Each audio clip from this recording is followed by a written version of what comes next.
አዳም ወዴት ነህ ያልከኝ በፍቅር ድምጽ ፈለከኝ። ውጤቱ መታየት አለበት። ካደገ በኋላ ግን ልጁ የእናትና የአባቱ ኃጢአትና እርግማን እሱ ላይ ካለበት ያንን ኃጢአት የማስወገድ ያንን እርግማን ከላዩ ላይ የማንሳት እድል ይሰጠዋል ማለት ነው። ለምን ምህረቱ በጣም ሰፊ እንደሆነ ሲናገር ምን አለ? ለሚወዱኝ ትእዛዜንም ለሚጠብቁ አለ። የምን ትእዛዝ? እናትና አባት ከላይ አታምልኩ የተባሉትን በማምለካቸው፣ አታድርጉ የተባሉትን በማድረጋቸው፣ አታመንዝሩ፣ አትሂዱ፣ ከዘማውያን ከአሕዛብ ጋር አትተኙ ተብሎ የተነገራቸውን በማድረጋቸው ኃጢአት መጥቶባቸው ለልጆቻቸው ተረፈ፣ ትእዛዝ ባለማክበራቸው። ቁጥር 6 ላይ ግን ለሚወዱኝ አለና ወደውትም ደግሞ ትእዛዜ ለሚጠብቁ ደግሞ አለ። ለሚወዱኝ ብቻ አላለም፣ ወይም ደግሞ ትእዛዜ ለሚጠብቁ አላለም። በድሮ በጥንት ጊዜ ደሞዝ ፈልጎም የሚሰራ አለ፣ ፈርቶም የሚሰራ አለ። እየተቀጠቀጠ ሰውነቱ ደም በደም ሲሆን ፈርቶ እሺ ብሎ እየተገዛ የሚሰራ አለ። በጥንት ጊዜ ባሪያ የሚባለው። አሁን ባለንበትም ሰዓት ደሞዛችሁ እንዳይቀነስባችሁ ተጨማሪ እድል ለማግኘት ብዙ ብር ለማግኘት ከስራ ላለመባረር አድርጉ የተባላችሁትን እያደረጋችሁ ተገዢ ሆናችሁ የምትሰሩ ትኖራላችሁ። ስራችሁን ግን አትወዱትም። ምን አለ እዚህ ጋር? ለሚወዱኝ አለና ትእዛዜን ለሚጠብቁ አለ። እስከ 1000 ትውልድ ምህረትን የማደርግ እስከምን? እስከ 4 አላለም፣ እስከ 1000 ትውልድ። ስለዚህ ምህረቱ የበዛ ነው ማለት ነው። ለምህረት ሲሆን 1000 አለ። ለእርግማንና ለመቅሰፍት የአባቶችን ኃጢአት ወደ ልጆች ለማስተላለፍ ግን እስከ 3 እና እስከ 4 ትውልድ ነው ያለው። ያ ማለት እስከ ቀማያት ማለት ነው አይደለም? እስከ ቀማያት ድረስ ይሄዳል ያ ኃጢአት። ያ ኃጢአት ምንድነው ሲባል ከእናት ከአባት የተወራረሰ በአዳም ልኩዋት የተጨሌ ሊሆን ይችላል፣ ከራማው ሊሆን ይችላል። ያ ሁሉ ወደ ልጆች ይጋባል፣ ይዋረሳል፣ ዛሩ ማለት ነው። ግን ለምሳሌ ይህን ትምህርት የምታዳምጪ እህቴ አንቺ ወይም ወንድሜ ይህን ትምህርት የምትሰማ አንተ እስከ 4 ትውልድ እሄዳለሁ ተብሎ አንተ 4ኛ ላይ ብትሆን ወይም 2ኛ ላይ ብትሆን ንስሐ ከገባህ አንተ ጋር ይቋረጣል። ወንድሞችህ ደግሞ ንስሐ ካልገቡ በእነሱ በኩል ይቀጥላል ማለት ነው።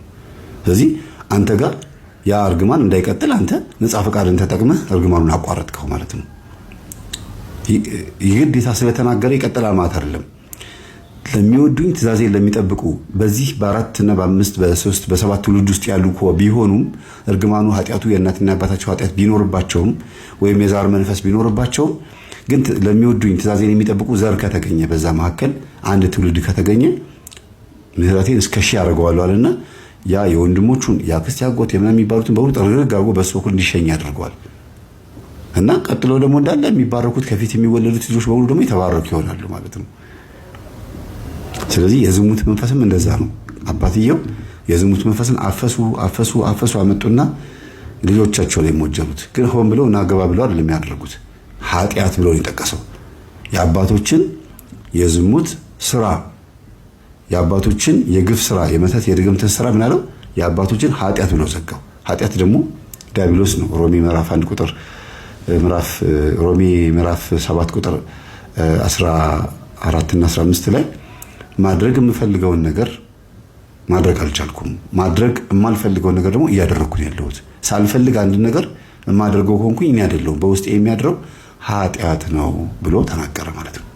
እኔ አይደለሁም በውስጥ የሚያድር ኃጢአት ነው እንጂ ብሎ ኃጢአትን መንፈስ በሚለው ቃል ቦታ ላይ ተክቶት ማደር በሚለው ኃጢአት ብቻዋን ራሷን ግዑዝ አካል ሆና አትታይም። ኃጢአትን የሚያንቀሳቀሳት ሌላ ኃይል አለ። የዛ ኃጢአት ባለቤት ደግሞ ዲያብሎስ ነው።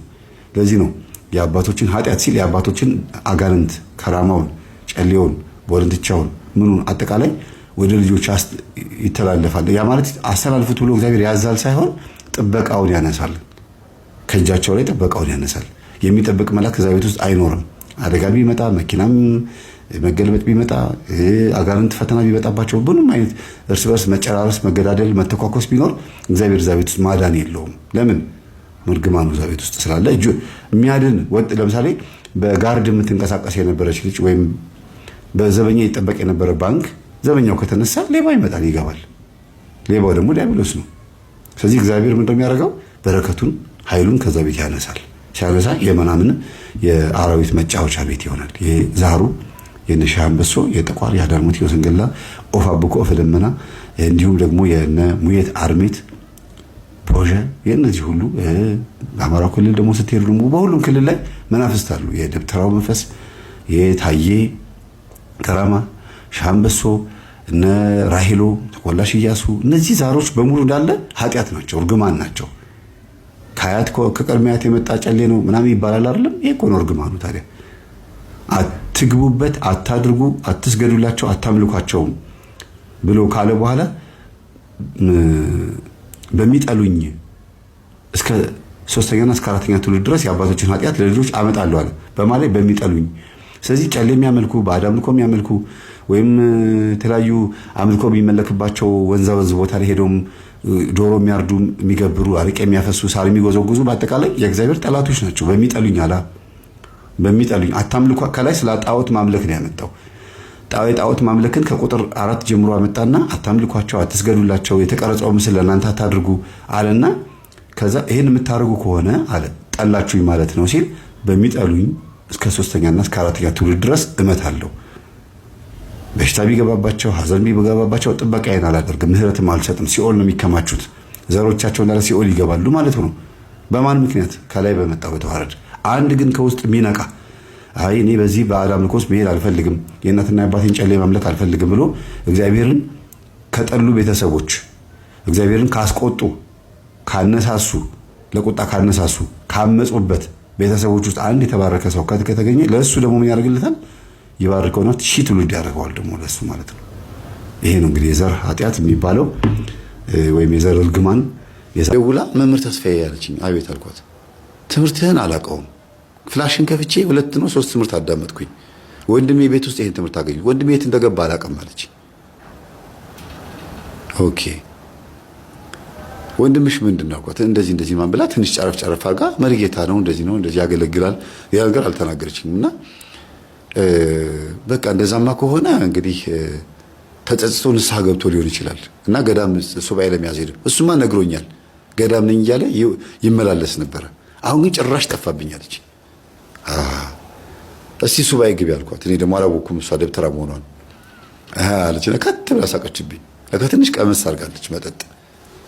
እንዴት እንደምትደውልኝ ድፍረት ለማግኘት ማለት ነው። ለምን ትምህርቴን ሰምታ ትንሽ ደንግጣለች።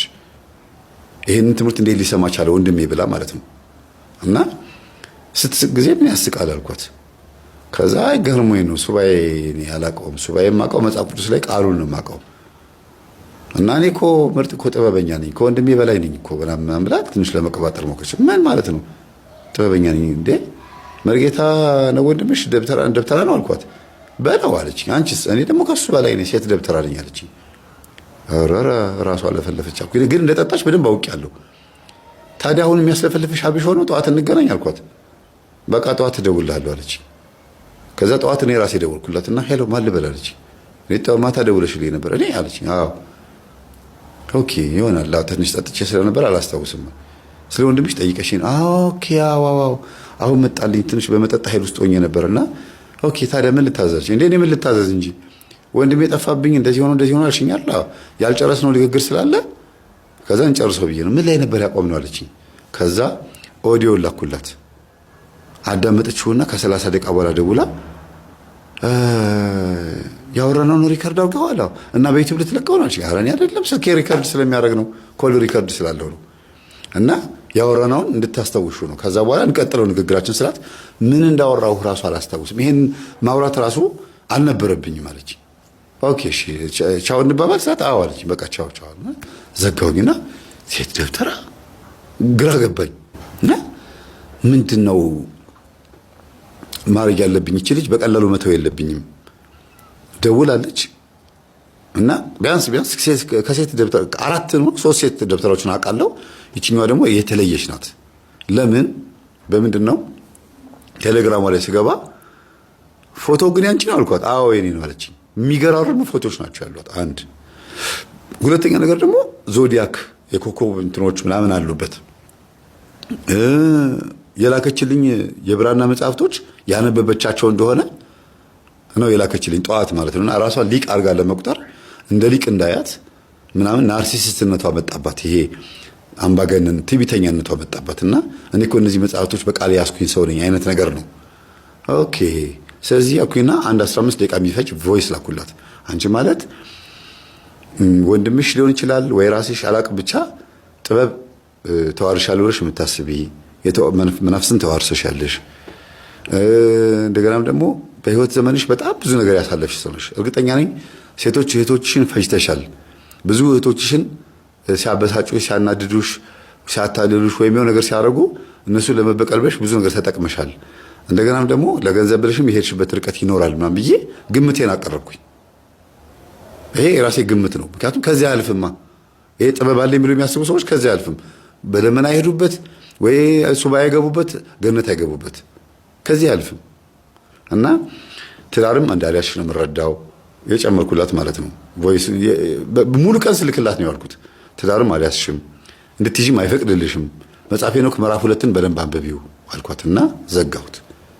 መቃቢያን 3ንና መጽሐፈ ሄኖክ ምዕራፍ 2ን ጋበዝኳትና ዘጋው። ከዚህ በኋላ ከወር በኋላ አየዋለሁ። ረስቻታለሁ እኮ እኔ የቮይስ ማአት ነው የላከችው። የመጀመሪያው ቮይስ አግኝተኸኛል ምናምን የሚል ነው።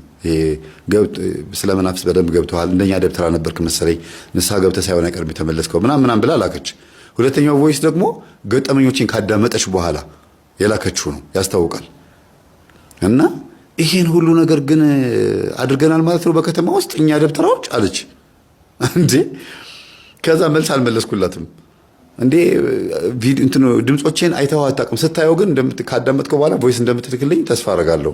ለምን አንተ ብዙ ልከህልኛል፣ እኔ ደግሞ ብዙ እየላኩልህ ነው። እና እኛ ላይ ያለህ ጥላቻ በጣም የሚገርም ነው። በእርግጥም መጠላት የሚገባን ትላለች ደግሞ ቮይሱ ላይ። እኔ አሁን እንዳላቀርበው የሚከለክለኝ በጣም ብዙ ታዋቂ ስለሆነችና ብዙ ሀብታሞችን ዘጭ ያደረገች ሰው ስለሆነች እንዳትጎዳ ብዬ ነው።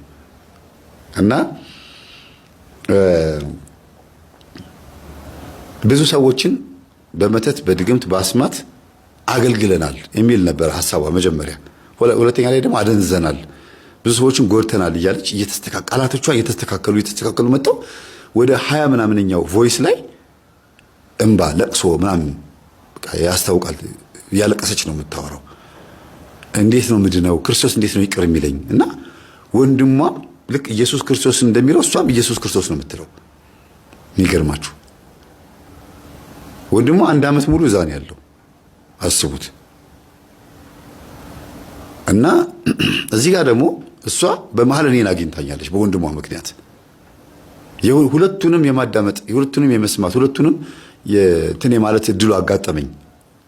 እኔ አይምሮዬ በዛው እያደገ መጣ። ብዙ ነገሮች እንዲያውም ስለ ቅዱሳን መላእክትና ስለ ድንግል ማርያም ስለ ቅዱሳን አባቶቻችን ከማውቀው በላይ ይሄኛው ነገር በጣም እያወቅኩት መጣሁኝ። ለምን ክፋት እየበዛ ስለመጣ አብዛኛው 70% 80% የምድራችን ክፋት ስለሚበዛ ክፉን ነገር ሰዎች እንዴት እየተለማመዱት ወደ ክፋትና ወደ ሲኦል እንደገቡ የማወቅ እድሌ በጣም እየሰፋ በመጣ ቁጥር እኔ እየተጎዳው መጣሁ እና መልካ መላእክትን የመላእክቶችን መልካ መልክ የሁሉንም 7 ሊቃነ መላእክትን መጸለይ ጀመርኩ። አይምሮዬን ለመመለስ እኮ ነው። እንደገናም ደግሞ ከምትልክልኝ ቮይስ የተነሳ በጣም እየተጎዳው መጣ። አይምሮዬ እየተጎዳ መጣ። ለእናንተ ማልነግራችሁ ብዙ ግብር አቀርባለች። በጣም በቃ ትልልቅ የሚባሉ ወንዞች ላይ በጣም አሉ የተባሉ መናፍስት ይጠራሉ ተብሎ የሚታሰቡ ወንዞች ላይ እየሄደች ግብር አቀርባለች። ራሷን ነው ታዲያ ግብር የምታቀርበው። እና መልካ 99ኙ ነገደ መላእክት መልካ ሚካኤል፣ ገብርኤል፣ ሩፋኤል፣ ኡራኤል ምናምን ይሄ በጣም ብዙ ነው። መልካ ነገደ መላእክት፣ ድርሳነ መላእክት በቃ ይሄን ሁሉ እያነበብኩኝ አይሙሬን ወደ ነበረበት ለመመለስ እንዲያግዙኝ እኮ ነው። ምክንያቱም አይሙሬ ሪፍሬሽ ማድረግ አለበት። በጎን ነገር ደግሞ ማዳመጥበት ዘመን መምጣት አለበት። ይሄ ክፉ የሚባለውን ነገር የሰዎችን ችግርና ሮሮ መከራዎቻቸውን ፈተናዎቻቸውን በመስማት አይሙሬ እየተጎዳ መጣ። ለእናንተ እንኳን እየቀነስኩት እንኳን አስቡት። እየተጎዳ መጣ ስላችሁ ምንድነው የምሰጣቸው መፍትሄ ይገባቸዋል፣ ያውቁታል። ግን እነሱ ላይ ያለው መንፈስ በጣም ከባድ ጥቃት እያደረሰባቸው እየተጨነቁ ይደውሉልኛል ማለት ነው። እኔ ደግሞ ልሰጣቸው የምችለው የትምህርት መፍትሄ ብቻ ነው። እጄን አልጭም፣ መንፈስ አላስወጣ እና እቺ ልጅ በጣም እየወጠራት መጣ፣ እያስጨነቃት መጣ። ልትታነቅ ያረጋታል። ፎቶ ትልክልኛለች፣ ገመድ አዘጋጅታ ቢላ ጮቤ ምናምን ነገር አዘጋጅታ ፎቶ አንስታ ትልክልኛለች። ይሄን ነገር ያሳየኛል።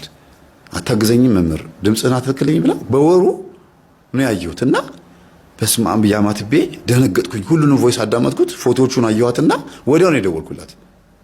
ስደውልላት ጎረቤት ደርሶላት ራሷ ልታጠፋ ብዙ ጥረት አድርጋ ምናምን ነውና ደነገጥኩኝ። እግዚአብሔርን ያበርግጥ ያመለከተኝ ስልኩን ድንገት ያየሁት እኔ። ከዛ ቤትና መምህር ተስፋዬ ነው ያሉኝ። አዎ የአንተን ትምህርት ቴሌቪዥን ላይ ከፍታለች፣ ቤት ውስጥ ደግሞ ስዕላት አሉ ምናምን አሉና ግን እንደ መቃዠት ማልቋት መምህር ተስፋዬን ጥሩልኝ ወይም ደግሞ መምህር ግርማን ጥሩልኝ ነው የምትለው፣ ያ ነገር አትናገርም ብለው ጎረቤት ደርሶላት ምናምን ነው። እና እንዴት ጎረቤት ሊደርስ ይችላል? ምን ስትል ሰምታችኋት አልኳቸው። እሷ ልጅ ትንሽዬ ልጅ ናት፣ 13 ዓመት 14 ዓመት ልጅ ትሆናለች። መኪና መንዳት አስለምጂ እያለቻት ምናምን አንዳንድ ነገር ታሳያታለች። ምላ እንደዚህ ያለ አይደለም እንደ መቀራረብ ብላ ቤተክርስቲያን ጸበል ልትጠመቅ ስትሄድ ምናምን ታያታለች። በዛ የተነሳ ሲቀራረቡ ከዛ እታለም እያለች በር ከፍታ ስትገባ ሌላ ችግር ውስጥ ገብታለች። ልጅቷ ራሷ ልታጠፋ ምናምን ድብልቅልቅ አረገችው ግቢውን። እግዚአብሔር ሲረዳት ነው። ደግሞ ልጅቷ እህተ ሚካኤል ነው ስሟ፣ ትንሿ ልጅ ማለት ነው። እህተ ሚካኤል ነው። ልጅቷም ደግሞ ያው አጋጣሚ ሆኖ ቅዱስ ሚካኤል በጣም ነው የምትወደው እቺ ባለ ታሪካችን። ሰው ደረሰላት፣ እኔም ተደወለ፣ እኔም ሄድኩኝ። ምንድነው አልኳት። ምንም ነገር አልተናገረችም። ጸጥ ብላ አይኗን እያየች አይኗ ቁልጭ ይላል፣ እንባዋ በዚህ ይወርዳል። ተኝታ ሰው ከቧታል ማለት አልተጎዳችም። አካሏ ምናምን ተደፈርሽ ወይም የሆነ ነገር ሆንሽ ምንም ነገር አልሆነችም ለምትለው ከዝም አፏ ይንቀጠቀጣል። ምን ልታወራ ትፈልጋለች፣ አፏ ድርግም ብሎ ተዘግቷል። ማለት ግጥም ሳይሆን ምንም ነገር መተንፈስ አትችልም። በቃ ምንም ነገር ቃላቶች አታወጣም። ለተዞራለች፣ እንባዋ በዚህ ይወርዳል፣ በዚህ ትወርዳለች። ከዛ አሳዘን የሚፈልጉ ነጮች፣ አንዳንድ ጥበብ የሚፈልጉ ነጮች እንዲያ ነገር ይፈልጋሉና ብቻ ሰብስቢልኝ ይላታል። ጥበብ የሚፈልጉ ሰዎችን፣ ወጣቶችን በዩኒቨርሲቲ ተመረቁም ሊሆን ይችላሉ፣ ገጠር ውስጥ ያሉ ሊሆን ይችላሉ። ብቻ የአብነት ትምህርት ቤቷን የቀመሱ ቢሆኑ ጥሩ ነው ይላታል። እና እነዛ ደግሞ ከዚህ በፊት የዛሬ ዓመት እንዳቀረብኩላችሁ የዮጋ የኦሹ መጽሐፍቶችን የዶክተር ራምፓ መጽሐፍቶችንና ሌሎችንም የፍልስፍናና የተለያዩ ሰዎችን ከሃይማኖት ሊያወጡ የሚችሉ መጽሐፍቶችን እያነበቡ የሚፈላሰፉ አንዳንድ የቆሎ ትምህርት ቤት የተማሩ አጉል አውቃለሁ ብሎ የሚያስቡ እናዘምነው ዕውቀታችንን እና በጥበባችንን እናዘምነው ብሎ የሚያስቡ ሰዎች የሚያስቡትን አስተሳሰብ እሷም ትከተለው ስለነበር እንዲህ አይነት ሰዎችን መሰብሰብ ጀመረች። ምን አረጋ?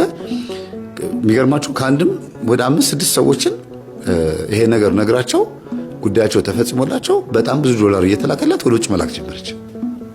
እነዛ ሰዎች እዛ ሄደው የማን አባል ነው የሚሆኑት? የኢሉሚናቲ አባል ነው የሚሆኑት። ይቀላቀላሉ። ከዛ ተመልምለው ደግሞ እዛ ሰልጥነው ምለው ወደዚህ ይመጣሉ መልሰው። እሷ ይሄን አታውቅም።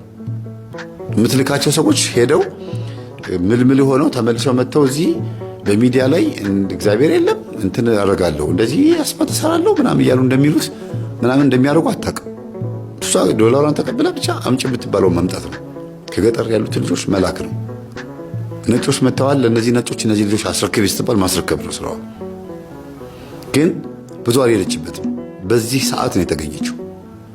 ይሄ ወንድሟ እንግዲህ የነቃ ወደኛ ትምህርት የመጣውና ከዛ እስቲ እውነት ይሄ የሚለፈልፈው ገጠመኝ ያለ የሚለፈልፈው ተስፋ የሚባለው ብሎ እኔን ማለት ነው።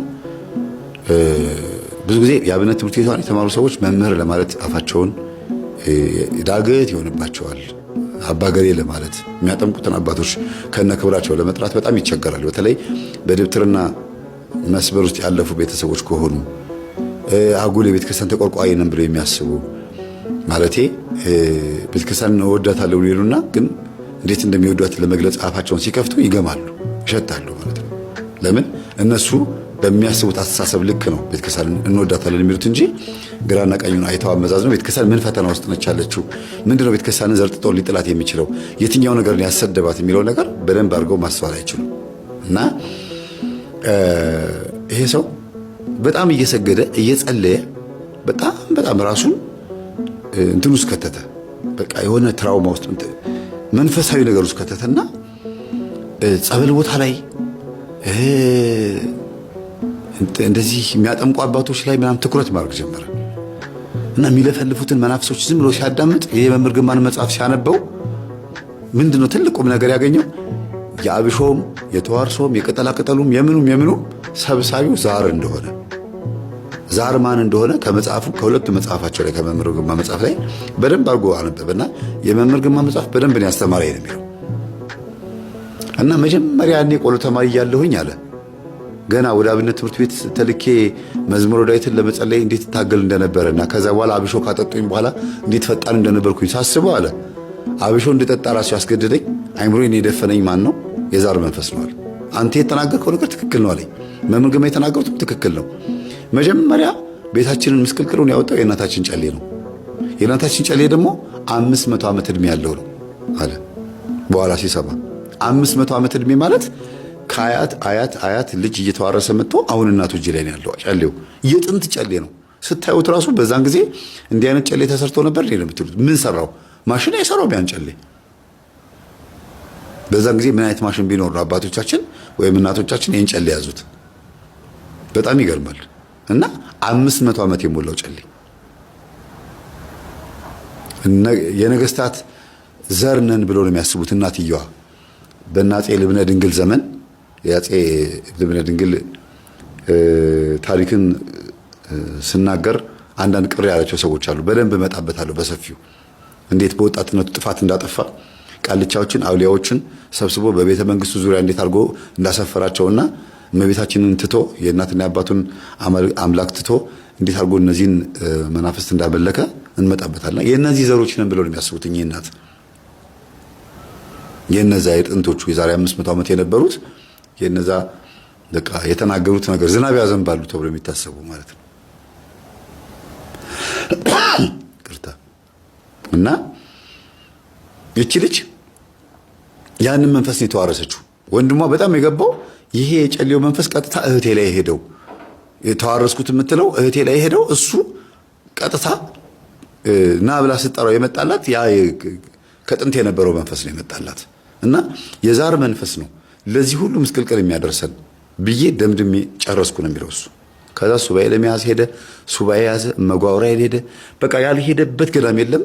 ሁሉም ገዳም ላይ 7 ቀን ሱባኤ እየያዘ በእግሩ እየኳተነ በእግሩ ለመሄድ አዲስ አይደለም። ገጠር ላይ ስላደገ ምናልባት በመሃል 15 ዓመት ምናምን ትንሽ ጫማ አድርጎ ምናምን ተንቀሳቅሶ ሊሆን ይችላል እንጂ በእግሩ ለመሄድ ምንም አዲስ ነገር አይደለም።